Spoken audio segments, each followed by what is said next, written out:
నేను చేసే యుద్ధానికి ఉపయోగించే ఆయుధాలనైతే మీకైతే చూపిస్తాను ఈరోజు. ఏంటక్క ఏం యుద్ధం చేస్తున్నావు అని అడుగుతారు కావచ్చు. అదే అండి టైలరింగ్. మనం వర్క్ చేసినంతసేపు ఇవి మనతో ఉండాల్సిందే. ఇవి మనల్ని గెలిపిస్తాయి, ఓడిస్తాయి. నా కష్టంలో భాగమవుతాయి, నా విజయంలో తోడైతాయి. మొదటగా టైలరింగ్ నేర్చుకోవాలి అని అనుకునే వాళ్ళ కోసం ఈ వీడియో. ఇప్పుడు వచ్చేసి మనకు అసలు ఏమేమి యూజ్ అవుతాయో ఈ వీడియోలో అయితే క్లారిటీగా చెప్తాను. ఇది వచ్చేసి కత్తెర, మీ అందరికీ తెలిసిందే. మనము క్లాత్ కట్ చేసుకోవడానికి. ఇది వచ్చేసి టేపు.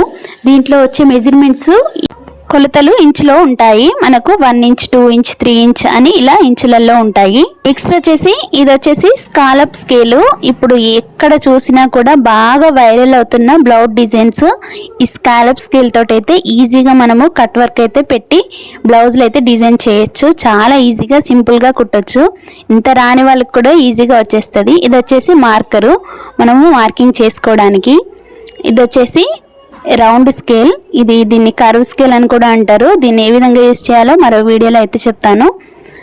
ఇది వచ్చేసి మనకు పర్ఫెక్ట్ ఫిట్టింగ్ ఇస్తుంది. ఇది వచ్చేసి మనం ముక్సులు ఇప్పడానికి ఏదైనా బై మిస్టేక్లో ఏమైనా కుట్టుపడ్డా కూడా అది ఈజీగా తీసేసుకోవచ్చు. ఇది వచ్చేసి రోలర్.